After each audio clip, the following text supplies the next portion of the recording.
안녕하세요. 저는 평소 사연을 즐겨 듣는 30대 여자입니다.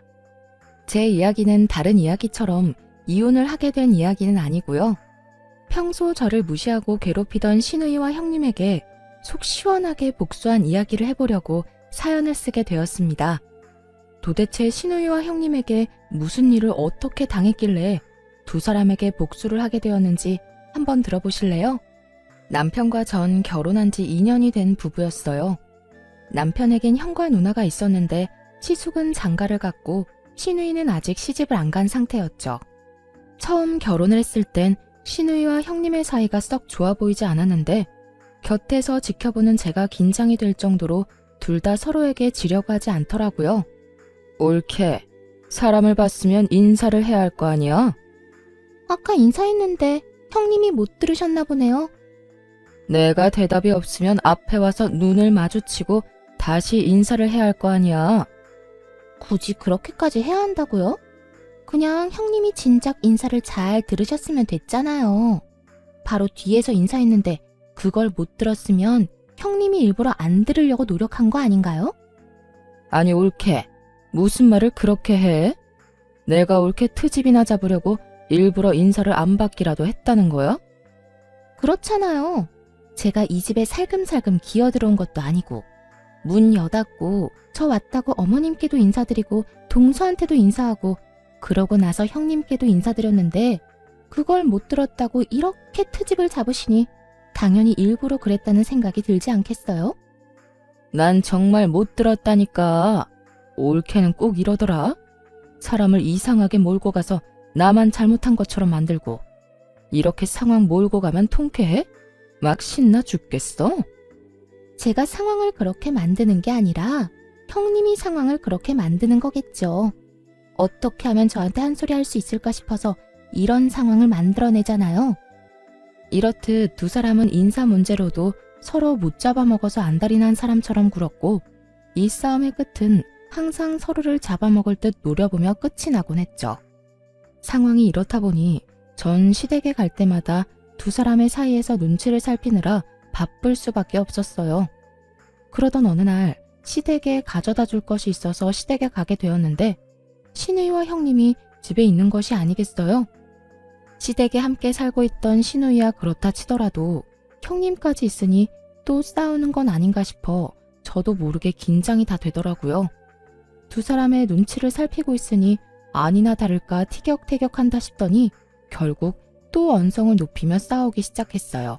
하필 시부모님은 함께 산책하러 가신다며 집을 비우신 상태였고 두 사람의 싸움은 말릴 새도 없이 심해져만 가더군요. 싸움의 이유도 유치하기 짝이 없었어요. 시누이가 소파에 앉아 TV를 보는 상황이었고 형님이 소파에 앉으며 리모컨을 엉덩이로 누르며 TV가 꺼져버린 것이었어요. 그것을 시작으로 불이 붙은 싸움은 걷잡을 수도 없이 커져버렸던 것이었죠. 옳게. 지금 뭐 하는 짓이야? 나 TV 보고 있는 거 안 보여? 이게 무슨 경우 없는 짓이야? 형님, 제가 일부러 그런 것도 아니고 앉으려다가 실수로 눌린 걸 어떻게 해요? 실수긴 하지만 어찌 되었든 죄송하네요. 그게 죄송하다는 사람의 태도야? 말투, 표정, 어느 것 하나 죄송하다는 사람의 태도가 아니잖아. 사실 제가 잘못한 것도 없잖아요. 일부러 그런 것도 아니고. 정말 실수로 그렇게 된 건데 무릎이라도 꿇고 빌어야 하는 거예요? 그걸 바라는 거예요? 그런 뜻이 아니잖아. 아무리 실수라고 한들 옳게가 한 행동 때문에 내가 피해를 봤으면 적어도 진심 어린 사과 한마디 정도는 해야 하는 거 아니야? 무슨 거지 적선하듯 죄송하네요. 내가 무슨 거지야? 그딴 식으로 사과를 던져주게? 진짜. 형님, 또 시작이에요? 또 저한테 트집 잡고 뭐라고 하는 거. 정말 궁금해서 물어보는 건데 저한테 도대체 왜 이렇게까지 하세요? 왜 저만 보면 못 잡아먹어서 안달이냐고요? 내가 진짜 기가 막혀서? 내가 또 언제 옳게를 못 잡아먹어서 안달이었다고 이러는 거야? 시누이는 화가 머리끝까지 난 듯 보였고 형님 역시 별반 다르지 않아 보이더군요. 이 일을 어떻게 해야 하나 눈치만 살피고 있는데 시누이가 저를 보더니 갑자기 잘잘못을 가려달라고 우겨대기 시작했어요. 작은 옳게, 옳게가 말해봐봐. 지금 이 상황 내가 과하다고 생각해? 아니지. 지금은 큰 올케가 잘못된 행동 맞잖아. 시누이는 대답을 강요하듯 물어오고 있었고 그 상황을 지켜보던 형님도 저에게 본인 편을 들어달라는 뉘앙스로 말하기 시작하더군요. 그래, 동서가 말해봐봐. 처음부터 다 지켜봤으니까 잘 알겠네. 내가 지금 TV를 일부러 껐어? 아니잖아. 나도 모르게 눌려서 꺼진 거 다 봤잖아. 다 실수인데 내가 고개 숙여 사과까지 해야 한다고 생각해? 그리고 형님이 매번 나한테 온갖 트집 잡아서 시비 거는 거 동서도 다 봤잖아. 뭐라고 말 좀 해봐. 양쪽에선 서로 본인의 편을 들어달라 난리였고 전 이러지도 저러지도 못하고 우물쭈물 눈치만 살피고 있었어요. 여기에서 입을 잘못 열었다간 앞으로가 상상 그 이상으로 피곤해질 거란 걸 누구보다 더 잘 알고 있기 때문이었죠. 그렇게 두 사람의 닥달에도 아무 말도 못하고 있는 사이 타이밍 좋게 시부모님이 시댁으로 돌아오셨고 전 재빠르게 시댁을 빠져나올 수 있었어요. 그렇게 큰 고비를 넘겼다 싶었는데 그게 아니더라고요. 그런 일이 있고 난 후 어찌된 일인지 시간이 지나면 지날수록 두 사람의 사이가 돈독해져만 가더라고요. 두 사람의 사이가 좋아지는 건 문제가 될 일이 전혀 아니었지만 두 사람의 사이가 좋아지며 저를 노골적으로 따돌리며 괴롭히는 것이 문제가 되었어요. 딱히 저는 잘못한 것도 없는 것 같은데 온갖 시댁 일을 저에게만 시키기 일쑤였죠. 그날도 마찬가지였어요. 특별한 날도 아닌데 시누이가 급하다며 온 연락에 불이 나게 시댁으로 가게 되었고 시댁에 들어서니 시부모님들은 없고 시누이와 형님이 하하호호 이야기를 나누고 있더라고요. 그렇게 이야기를 나누던 두 사람은 집으로 들어서는 저를 보더니 아주 당연하다는 듯 산처럼 쌓여있는 설거지를 하라고 하더군요. 동서 왔어? 잘 왔다. 일단 주방에 가서 설거지 좀 할래? 오늘 형님이랑 이것저것 해먹었더니 설거지가 산처럼 쌓였네. 보다시피 형님하고 나하고 오늘 네일을 새로 받아서 말이야. 부탁 좀 할게. 그래 옳게. 우리 오늘 내일 한다고 큰돈 썼단 말이야. 손톱 위에 올리기도 많이 올려서 괜히 설거지하다가 기껏 올린 액세서리 다 떨어질 수도 있어서 그래. 그러니까 옳게가 수고 좀 해. 알겠지? 장단이 잘 맞는 두 사람은 손을 들어 보이며 저에게 설거지를 하라고 하더군요. 전 너무 어이가 없어 그런 두 사람을 보며 이렇게 말했어요. 지금 저한테 설거지나 하라고 급하게 오라고 한 거였어요? 두 사람이 내일 한 건 알겠는데 왜 제가 이 설거지를 해야 해요? 여긴 제 집도 아니고 저것도 제가 먹고 치운 접시도 아닌데요. 전 어느 정도 화가 올라온 상태였고 그랬기에 제 말투도 곱게 나가진 않았죠. 하지만 두 사람은 제가 기분이 나쁘든 말든 상관도 없다는 듯 코웃음을 치며 더욱 가관인 말을 뱉어내기 시작하더군요. 옳게. 일도 안 하고 집에서 놀기만 하면 살만 찐다. 그렇게 되면 내 동생이 옳게를 지금처럼 사랑해 주겠어? 이게 다 옳게 생각해서 하라는 거야. 운동도 되고 얼마나 좋아? 그래, 동서.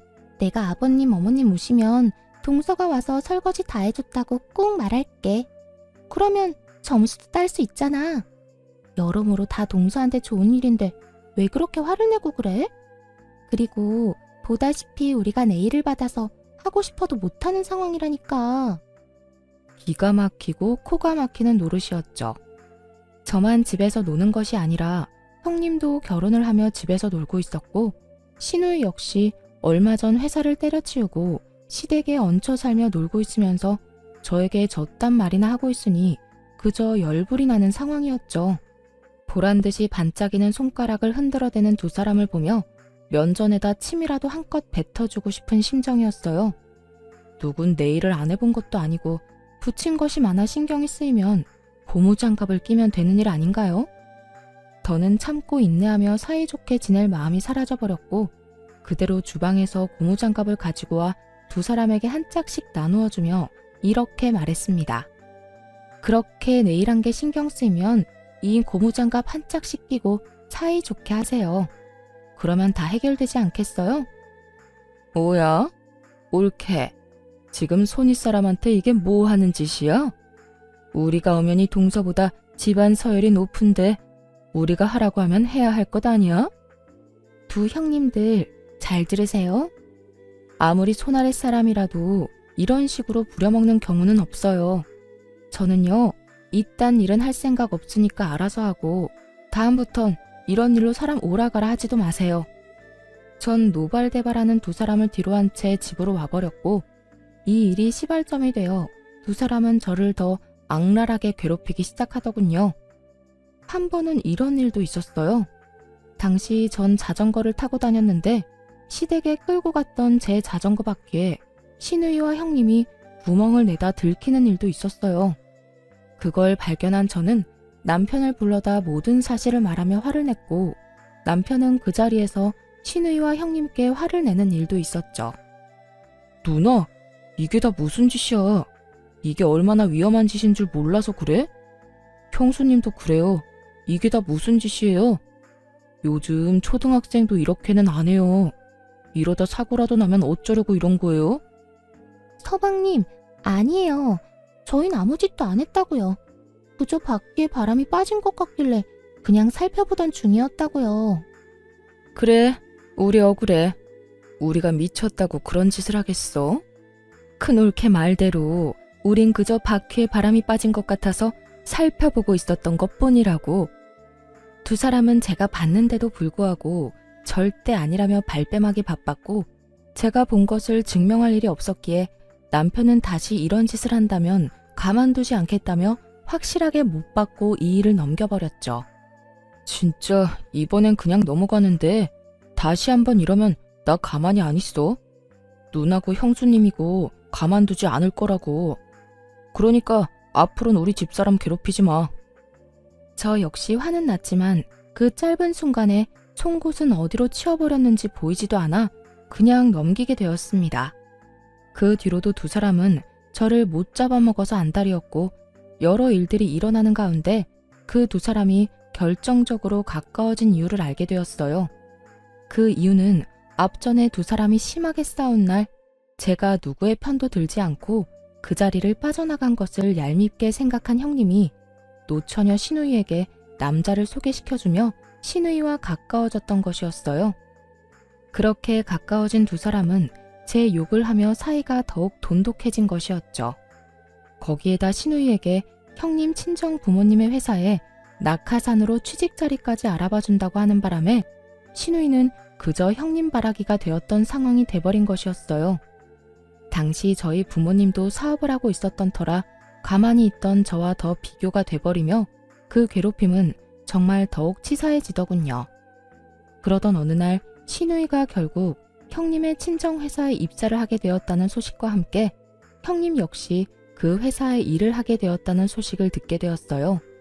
그 후 두 사람은 돈 버는 유세를 다른 사람도 아닌 저에게 부리기 시작하더군요. 올케는 나이도 젊은데 언제까지 집에서 쉴 거야? 올케도 친정에 부탁 좀 해서 일이라도 해. 올케 친정 회사는 정은이네처럼 크게 운영하는 건 아닌가 봐. 정은이네 회사는 직원이 20명 가까이 되는 것 같던데. 에이, 형님. 저희 아빠 회사도 큰 편 아니에요. 직원 수도 많지도 않고요. 그저 회사가 튼튼해서 망할 리 없다는 게 장점이죠. 자고 일어나면 줄줄이 망하는 요즘 같은 때 그 정도면 대단한 거지. 그렇지 않아, 올케? 아, 네? 네, 그렇네요. 20명이면 대단한 거죠. 두 분 다 일하시느라 피곤하시겠어요. 이런 일은 처음이라 좀 힘들긴 한데 정은이가 워낙 날 편하게 해줘. 아, 올케는 모르겠구나. 정은이가 우리 부서 팀장으로 들어왔거든. 그 덕에 나는 편하게 회사 생활하지. 아, 정은아, 그러지 말고 네 손아래 동서도 일자리 좀 알아봐줘. 회사에 청소할 사람은 안 필요해? 신우이의 말을 듣고 있는데 정말 치가 다 떨리더라고요. 청소부라는 일을 무시하는 것이 아니라 신우이가 말하는 투가 딱 저를 한껏 무시하는 것이 느껴져 정말 참을 수가 없었어요. 그리고 시시덕거리며 말하던 신우이에게 형님의 대답은 더욱더 가관이었죠. 딱히 필요 없긴 한데 동서가 워낙 청소를 잘하니까 없는 자리라도 만들어 볼까 봐요. 저런 인재가 또 없을 텐데 제가 힘 좀 써서 입사시켜야 하지 않을까요? 역시 우리 큰 올케는 능력도 좋은데 마음도 넓다니까. 작은 올케는 큰 올케 때문에 아무 능력도 없는데 취업까지 하게 생겼네. 고맙게 여겨. 아무리 가족이라도 막 취업시켜주고 이런 거 힘든 거 알지? 이렇게 두 사람은 저를 대놓고 비웃으며 비아냥거리고 있었고 전 머리끝까지 화가 치솟아 오르며 결심하게 되었어요.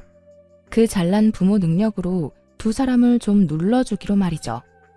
제가 웬만하면 돈, 부모 재력으로 남을 깔보거나 그런 걸로 남을 누르는 짓은 하고 싶지 않았는데 두 사람 하는 꼴을 보니 도무지 안 될 것 같아 큰 결심을 하게 된 것이었죠. 며칠 뒤 전 형님의 회사로 향했습니다. 제가 회사에 나타나니 형님과 신우이가 저를 보며 또 비아냥거리기 시작하더군요. 동서? 여기까지 웬일이야? 혹시 정말 청소라도 하러 온 거야? 그러게, 혹시 오늘도 자전거를 타고 여기까지 온 거 아니지? 전 그런 두 사람에게 제가 처녀 때 타고 다니던 외제차 차키를 흔들어주며 이렇게 말했어요. 아니요, 오늘은 이 차 끌고 왔네요. 그 차키, 그거 1억 넘는 차 아니야? 동서, 그 차키는 어디에서 난 거야? 친구 거라도 빌렸어? 형님, 동서 보세요. 여기 오느라 외제차까지 빌렸나 봐요. 이게 무슨 일이야? 뭐야, 정말 차 빌려서 타고 온 거야? 꼴에 외제차 탈 거라고 옷도 챙겨 입고 온 거 좀 봐. 두 사람은 저를 향해 계속해서 비웃음을 보내고 있었고 전 두 사람이 그러거나 말거나 그저 지켜보며 누군가를 기다리고 있었죠. 그 순간 형님의 친정아빠이자 회사의 사장이 저에게 불이 나게 다가와 인사를 건네더라고요. 안녕하세요. 사장님과 많이 닮으셨네요. 한눈에 알아봤어요. 네, 안녕하세요, 사장님. 급하게 잡은 약속인데 이렇게 시간 내주셔서 감사합니다. 감사는 무슨, 저희가 더 감사하죠. 이렇게 기회를 주신다는데.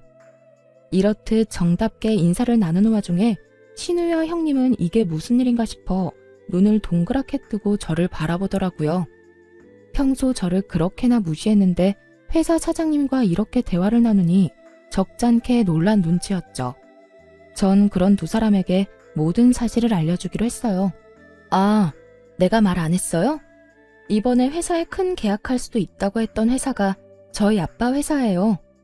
아빠가 여러 회사 고민하시다가 여기가 형님 친정 회사라고 덜컥 거래하시겠다고 하시길래 제가 그건 아니라고 이런 큰일일수록 확실하게 알아봐야 한다고 했더니 글쎄 저보고 한번 다녀오라고 하더라고요. 그게 정말이야? 동서 이때껏 아무 말도 안 했었잖아. 작은 회사라고 했었잖아. 그러게. 올케, 왜 진작 말 안 했어? 그렇게 잘 나가는 회사라는 건 말 안 했잖아. 제가 굳이 말을 해야 하나요? 그리고 저는 저희 아빠 회사를 정말 큰 회사라고 생각해 본 적이 없었어요. 그래서 굳이 말할 필요도 없다고 생각했고요. 이제 아시겠죠? 전 여기에 자전거 타고 청소하러 온 게 아니라 거래 전 마지막 점검차 나온 거예요. 사실 저희 친정아빠는 제법 큰 회사를 운영하고 있었고 전 굳이 시댁에 알릴 필요가 없다고 생각하여 아무 말도 하지 않아 시댁 식구들은 아무도 모르는 상태였어요. 그런데 얼마 전부터 아빠가 새롭게 거래를 시작하려고 하는데 그 리스트 중 형님의 회사가 있는 것 같다며 저에게 물어본 적이 있었죠. 전 그 회사가 맞다고 했었고 아빠는 이왕 일을 함께 하는 것인데 한 달이 건너도 가족이라며 형님네 회사로 최종 결정을 내리려던 중이었어요. 그러는 와중 형님과 신우이가 저에게 청소부나 하라는 말을 해버렸고 그 무시 가득한 발언에 인내심이 바닥이 난 저는 아빠의 힘을 빌려 두 사람이 좋아하는 갑질을 제대로 보여주러 온 것이었죠. 모든 것을 다 알게 된 신우이와 형님은 제 말에 그야말로 얼어붙어 꼼짝도 하지 못하고 있었고 사장님은 미간을 찌푸리며 형님에게 호통을 치기 시작하더군요. 너 이게 다 무슨 소리야? 자전거를 타고 청소하러 와? 네가 정말 이분께 그딴 말을 했단 말이야? 사람을 무시하는 것도 정도가 있지. 이분 네 동서라고 하지 않았어? 그런데 그딴 말을 했단 말이야? 너 도대체 네 시댁에서 어떤 식으로 행동하고 다니는 게야? 사장님의 호통에 형님뿐만 아니라 시누이까지 꿀먹은 벙어리라도 된 듯 아무 말도 하지 못하고 있더라고요. 전 그런 두 사람을 대신해 사장님께 이렇게 말해주었습니다. 아까는 저한테 자전거 타고 청소하러 왔냐면서 하셨잖아요. 저는 점검차 나온 거긴 하지만 형님들이 청소하라고 하니 청소라도 할까봐요. 저보고 청소 잘한다고 청소부 자리라도 내준다고 하셨거든요. 사장님 따님이자 제 형님이 말이에요. 어떻게 할까요? 저 지금 청소라도 하면 될까요, 사장님?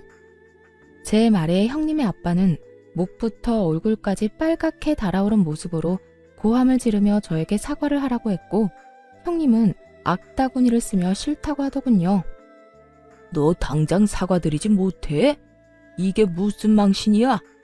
아무리 생각이 없다고 해도 사람을 그렇게 무시하는 게 어디 있어? 그것도 이렇게 중요한 분을. 뭐? 사과? 내가 왜요? 내가 뭘 잘못했다고 사과까지 해요? 청소부 이야기는 그저 농담이었다고요. 우리끼리 가볍게 주고받은 농담 말이에요. 그리고 내가 손윗 사람인데 어떻게 손아랫 사람한테 사과해요? 전 절대 싫어요. 윗사람이면 윗사람답게 굴었어야지. 하는 행실은 어린애보다 못한 짓거리를 해놓고 윗사람 대접은 받고 싶은 게야? 너 진짜 당장 사과 못해? 너 때문에 회사 문 닫는 꼴을 기어코 봐야 사과를 할 테야. 형님은 회사 문을 닫는다는 말을 듣고서야 저에게 우물쭈물 안 한 것만도 못한 사과를 뱉어내더군요. 미안해. 이걸 사과라고 하는 것인지 그저 웃음만 나더라고요.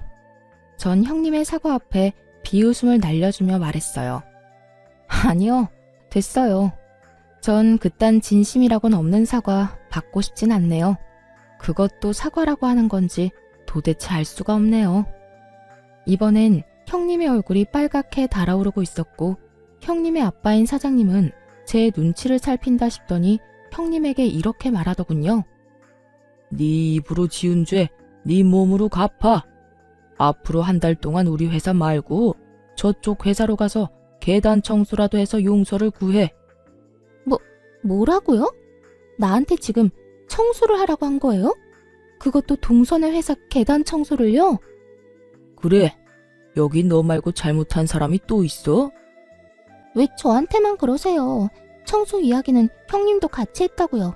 자전거 타고 왔냐고 비아냥거린 것도 마찬가지고요. 옳게. 굳이 나까지 끌고 가야겠어? 혼자서 다녀와도 되잖아. 억울해서 그러죠.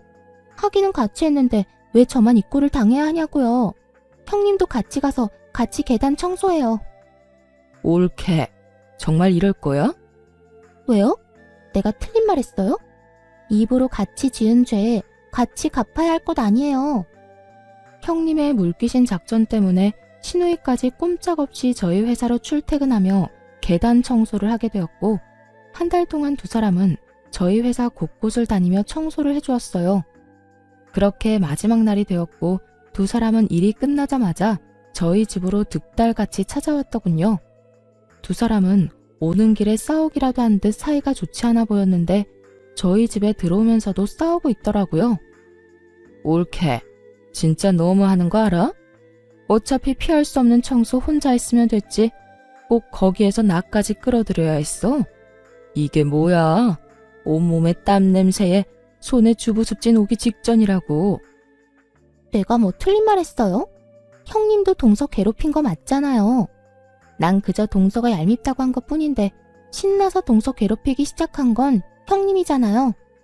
그럴 땐 언제고 청소는 나 혼자 하라고요? 내가 왜요?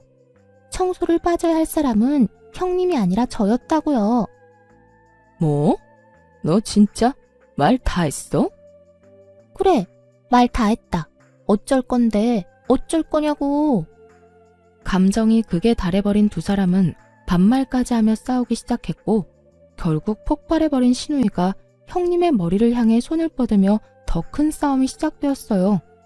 전 그런 두 사람의 치열한 싸움을 말릴 생각도 없이 지켜보다 집으로 시부모님과 시숙을 불러버렸어요. 얼마 지나지 않아 화가 머리끝까지 난 시부모님이 집으로 들어왔고 한바탕 소란을 일으키고 있는 두 사람을 본 시부가 호통을 치기 시작했어요. 이게 다 무슨 일이야? 둘 다 그만두지 못해? 시부의 호통에 두 사람은 싸움을 멈추는가 싶더니 반성은커녕 서로 잘못한 것에 대해 이르기 바쁘더군요. 아빠, 올케 좀 혼내줘요. 올케가 먼저 작은 올케 얄밉다면서 괴롭히자고 했다고요. 난 그저 올케가 시키는 대로 한 것뿐이야. 나한테 일자리도 소개시켜주고 남자도 소개해주면서 시키는데 내가 어쩌겠어? 시키는 대로 하는 수밖에. 아니에요, 아버님. 형님이 먼저 저희가 싸우는데 동서가 아무런 행동도 하지 않고 자리 피해버린 게 괘씸하다고 괴롭히자고 했다고요. 그리고 남자 소개해준 건 형님이 계속 외롭다고 해서 해준 거고, 일자리도 형님이 계속 마땅한 일자리가 없다고 해서 저희 아빠 회사에 취업시켜준 거라고요. 내가 언제 그랬어? 올케가 먼저 일자리하고 남자 이야기 꺼내면서 내 기분 맞춰주면서 작은 올케 너무 얄밉지 않냐고 말 꺼냈잖아. 난 거기에 장단 맞춰준 것뿐이고. 장단만 맞춘 사람이 송곳까지 챙겨서 동서 자전거 바퀴에 구멍을 뚫어요? 그 장단 2번 맞췄다간 아주 큰일 나겠어요. 뭐야? 그건 올케가 자전거 타고 다니는 꼴도 얄밉다면서 자전거를 확 버려버리면 어떻겠냐고 하니까 그랬던 거지. 그리고 작은 올케한테 구멍 뚫다가 들키니까 송곳 버린 사람이 누군데? 내 손에서 재빠르게 송곳 뺏어서 차 밑으로 던진 사람은 올케였잖아. 그게 다 형님이 동서는 가진 것도 없으면서 잘난 척한다고 얄밉다고 해서 시작된 일이잖아요. 올케야말로 쥐뿔도 없는 작은 올케 괴롭혀주고 싶다고 했잖아. 못 사는 집에서 자란 주제에 콧대만 높다고 해놓고. 두 사람은 서로의 잘못을 이르는 것에 정신이 팔려 자신들이 한 짓을 스스로 고하고 있었고, 때마침 도착한 시숙이 심각한 얼굴로 이 모든 것을 듣고 있었죠. 시숙과 시부모님의 낯빛은 실시간으로 어두워지고 있었고, 이러한 사실을 전혀 알지 못하는 두 사람은 마주보고 서로 얼굴에 침 뱉기를 이어가고 있더군요. 차마 눈뜨고는 보기 힘들 광경에 시부는 다시 호통을 치기 시작했어요. 그만하지 못해? 얼마나 더 못난 꼴을 보일 작정이야? 너희 잘못은 너희가 다 말해서 잘 알겠고, 말하는 꼴을 보니 스스로도 잘 알고 있는 것 같구나. 그만큼 잘못을 했으면서도 여기 와서 이딴 꼴이나 보이고 있으니. 아빠, 그게 아니라요. 전 진짜 잘못이 없다고요. 아버님, 저도 잘못한 거 없어요. 이게 다 형님 때문이라고요. 둘 다 그 입 다물지 못해? 조용하고 당장 무릎 꿇고 빌어. 얼른! 시부는 결국 두 사람에게 무릎을 꿇고 빌라고 했고, 두 사람은 여전히 반성이란 모르는 사람처럼 왜 그렇게까지 해야 하냐고 따지고 들더군요. 싫어요. 내가 왜 무릎까지 꿇어요? 내가 뭘 잘못했다고. 그래요, 아버님. 저희 반성의 의미로 오늘까지 동선의 회사에 청소까지 해주고 왔다고요. 그런데 무릎까지 꿇으라고요? 싫어요. 아직도 이유를 모른다 이 말인 거지? 그래, 좋다. 큰 며느리는 네 남편이 알아서 할 테니 나는 더는 입댈 것도 없을 것 같고, 너는 오늘부터 집에서 나가거라. 난 너같이 생각도 없고 반성도 할 줄 모르는 딸은 필요 없다. 시부는 반성이란 모르는 시누이에게 집에서 나가라고 선포해버렸고, 시누이는 이런 시부의 말을 받아들일 수 없다는 듯 시부에게 대들기 시작했어요. 내가 왜 나가야 하는데요? 아빠는 왜 맨날 내 편을 안 들고 작은 올케 편 만들어요? 내가 다 아니라고 하잖아. 다 큰 올케가 시켜서 그런 거라고 하잖아. 그렇다고 한들 네 잘못이 아닌 게 돼? 누가 시키든 그런 행동은 안 했어야지. 남의 자전거에 송곳으로 구멍 뚫는 것도 모자라 말로 상처 주기까지 했다고? 얄미워서 괴롭혔다고? 그게 윗사람으로서 할 짓이야? 넌 아무리 봐도 반성이란 모르는 것 같으니 네 잘못을 뉘우치기 전까진 집에 오지도 마. 이제부터 너에 대한 지원도 다 끊을 게다. 시부는 화를 내며 집을 나가버렸고, 그 뒤를 따라 시모 역시 가버리더군요. 그렇게 가버리고 나니 시부모님 뒤에 서 있던 시숙이 모습이 드러났어요. 시숙의 잔뜩 화가 난 모습이 보이자 형님은 눈을 동그랗게 뜨고 그저 시숙을 바라보고만 있더라고요. 그런 형님의 모습에 치가 떨린다는 듯 시숙은 한숨을 크게 내쉬더니 이렇게 말했어요. 잘못한 것이 없어? 누나가 더 잘못했다고? 내가 듣기엔 두 사람 다 도토리 키재기 하는 것 같은데. 여보, 다 들었어? 어디서부터 들은 거야? 어디서부터 듣긴. 두 사람이 서로 잘못한 거 없다고 딱 잡아뗄 때부터 다 들었지. 여보, 내 말 좀 들어봐. 난 그게 아니라 다 형님이 동서는 잘 살지도 못하면서 잘난 척하는 게 얄밉다고 나한테 계속 그래서 그냥 장단만 맞춰준 거야. 믿어줘. 당신이 한 말도 만만치 않던데. 뭐? 자전거 타고 다니길래 재수씨가 못 사는 집안인 줄 알았다고? 재수씨 결혼하기 전엔 외제차 떵떵거리면서 끌고 다녔던 사람이야. 그리고 설사 재수씨 집안 형편이 어렵다고 한들 그런 거 가지고 사람 무시하고 그러면 돼? 뭐? 회사 청소부로 취직시켜준다고 했다고? 당신 정말 이것밖에 안 되는 사람이었어? 사람을 무시해도 유분수지. 청소부가 어때서? 청소부 직업을 무시하는 거야? 난 지금 청소부라는 직업을 무시하는 게 아니라 당신이 청소를 시킨다며 재수씨한테 말하던 그 순간에 당신이 가진 마음가짐에 대해서 말하고 있는 거야. 당신 재수씨를 무시하려고 했던 말인 거 여기 모르는 사람 있어? 여보, 내 말 좀 들어보라니까. 난 그저 정말 농담처럼 한 말이었어. 동서가 청소는 잘하잖아. 그래서 농담처럼 장난으로 한 말이었지. 나도 동서가 그렇게 대단한 집 딸인 거 알았으면 그런 장난도 안 쳤을 거야. 그걸 말이라고 해? 집안 봐가면서 누구는 대접해주고 누구는 무시하고. 당신은 이날 이때껏 그렇게 살아온 거야? 내가 알던 당신은 도대체 누구였어? 적어도 내 앞에선 이런 사람은 아니었잖아. 시숙은 인정사정 볼 것 없이 형님을 몰아세우고 있었고 절벽 끝까지 몰린 형님은 태세를 바꿔 화를 내기 시작하더군요. 진짜 너무하는 거 아니야? 내가 뭘 그렇게까지 잘못했다고 이 꼴을 당해야 해? 내가 왜 여기서 당신한테 이런 소리나 듣고 있어야 하냐고. 그것도 동서까지 보는 자리에서 말이야. 당신이야말로 지금 나한테 너무한다고 생각 안 해? 이럴 때일수록 일단 내 편을 들어줘야 할 거 아니야. 당신이 내 남편이라면 말이야. 나도 섭섭해. 나도 화난다고. 당신 진짜 대단하다. 이 와중에 섭섭하다는 말이 나와? 화난다는 말이 나오냐고. 정말로 실망하고 화나는 사람이 누군데? 그래. 내가 다 잘못했고 내가 다 주도해서 동서 괴롭혔어. 이제 됐어? 이제 됐냐고. 내가 그냥 이혼하고 말지. 여기서 이게 무슨 꼴이야? 그냥 나 당신이랑 이혼할게. 그러면 됐지? 형님은 결국 본인 입으로 이혼 이야기를 꺼낸다 싶더니 이런 말까지 해대기 시작하더군요. 차라리 잘 됐어.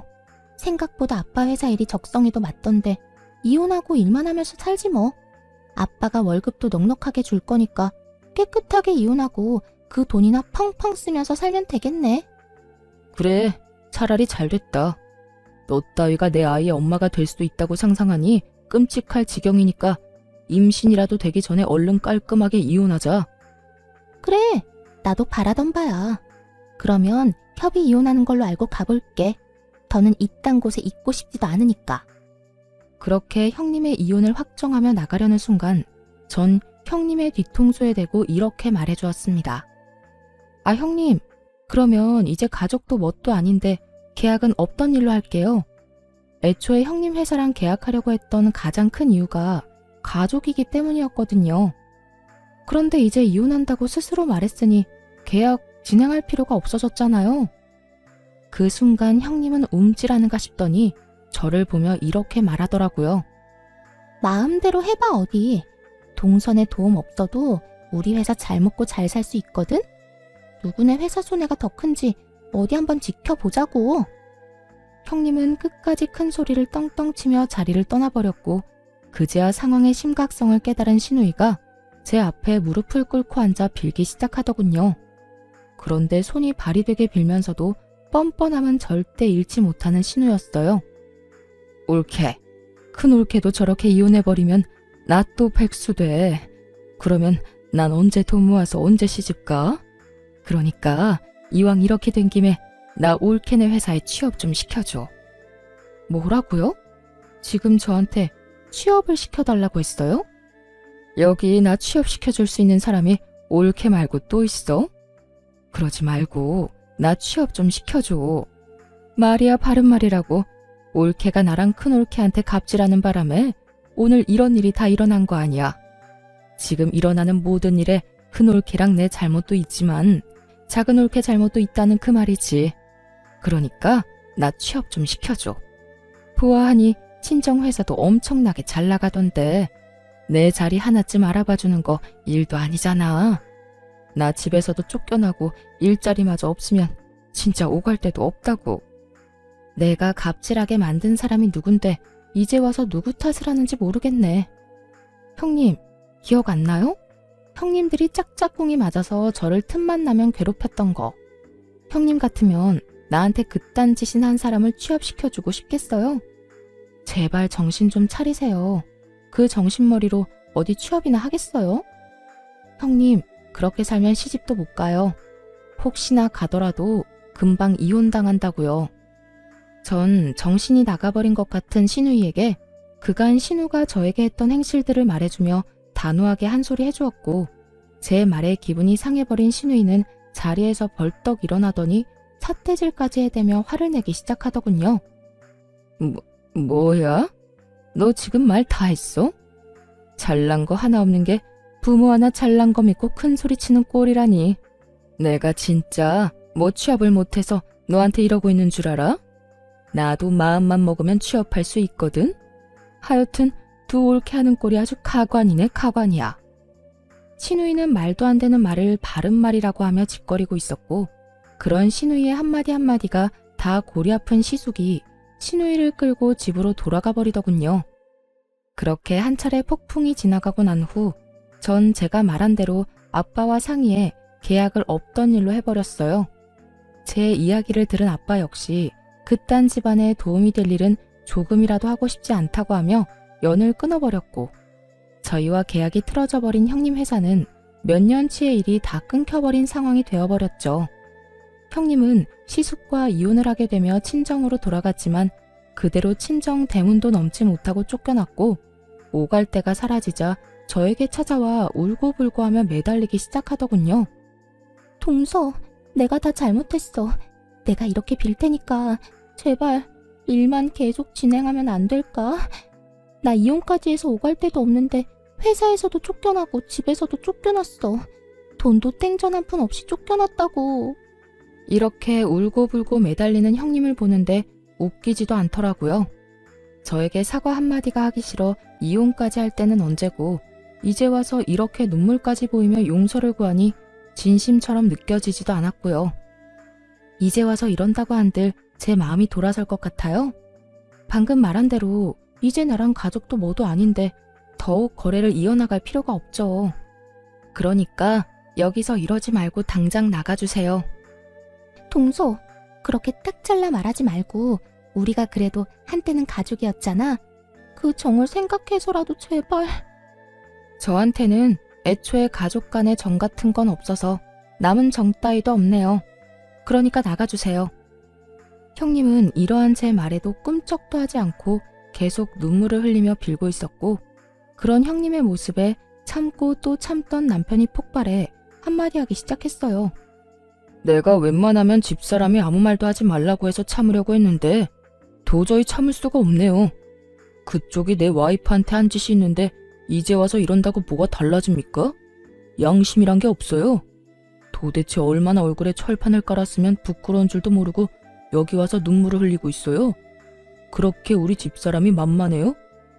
서방님, 난 그런 게 아니라 정말 너무 힘들어서 마지막이라 생각하고 찾아온 거예요. 동서 말 한마디면 다 해결되니까요. 나도 오죽했으면 여기까지 와서 이러겠어요. 오죽 힘들면 이러겠냐고요. 그러니까 문제라는 거예요. 진심으로 반성해서 찾아왔다고 해도 욕이 나오려고 하는데 본인 힘들다고 부탁이나 하려고 찾아왔다고요? 참나, 기가 막히네요, 정말.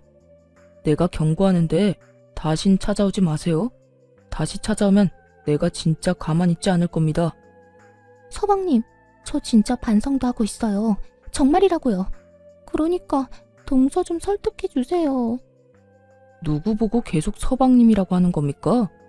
이제 우리 아무 사이도 아닌 거 잊었어요? 이 자리에서 이혼하자고 큰 소리 친 사람이 그걸 잊었을 리 없을 텐데요. 어찌되었든 당장 나가주세요. 경찰 부르기 전에 나가라고요. 남편은 형님에게 호통을 치며 매몰차게 쫓아내버렸고 그 후론 더는 찾아오는 일은 없었어요.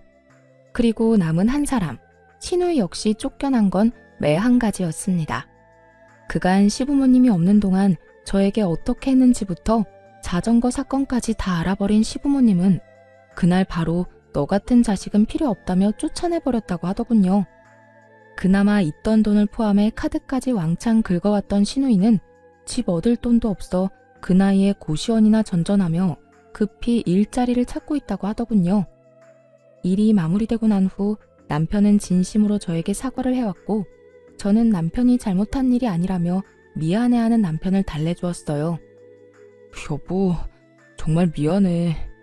당신이 나서지 말라고 해도 내가 나서서 이런 일까지 겪게 만들지 않았어야 했는데 내가 너무 안일했던 것 같아. 아니야.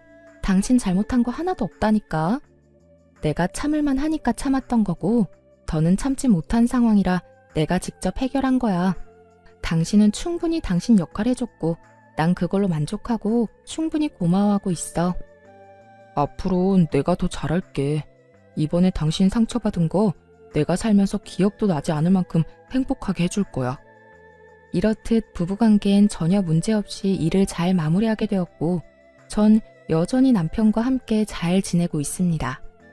그 일이 있고 난 후 전 본격적으로 아빠 회사로 출퇴근하며 일을 배우고 있어요. 사원으로 시작해 차근차근 올라가고 싶다는 제 의견에 아빠는 흔쾌히 자리를 내주셨고 차근차근 잘 배워 천천히 한 계단씩 올라갈 예정이에요. 처음 시숙이 이혼까지 하고 시누이까지 집에서 내쫓겼을 때만 해도 저 하나 때문에 시댁이 풍비박산이 난 것 같아 신경이 쓰였던 적도 있었어요. 알게 모르게 눈치를 살피던 저에게 시부와 시숙이 이렇게 말씀해 주시더라고요. 아가야, 네가 뭘 잘못했다고 그렇게까지 눈치를 봐? 이 녀석이 이혼한 거야.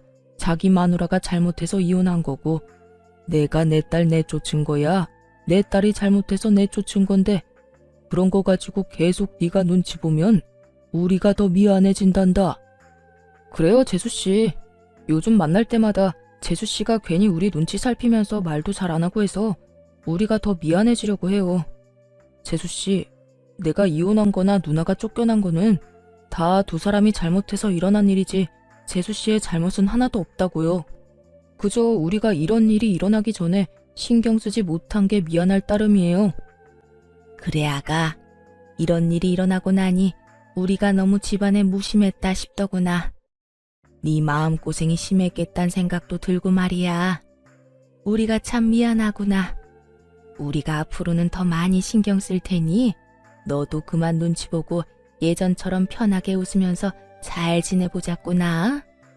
그렇게 말씀해 주셔서 감사합니다. 저도 앞으로 더 잘할게요. 이렇게 말씀해 주신 덕분에 전 한결 마음이 편안해진 상태로 지내고 있어요. 시누이는 가족이라 어쩔 수 없이 언젠가 다시 왕래하고 지내긴 하겠지만 여전히 가깝게 지낼 생각은 전혀 없는 상태예요. 사람 쉽게 바뀌지 않는다고 반성한다고 말을 하며 그런 척을 한다고 한들 절대 쉽게 변할 사람이 아니란 걸 잘 알고 있으니까요. 전 앞으로도 제 행복, 제 안위만을 위해 노력하며 살아가 보려고요. 물론 친정 부모님을 비롯해 시댁 부모님들께도 할 도리를 하면서요. 저의 사연은 이렇게 끝이 났네요.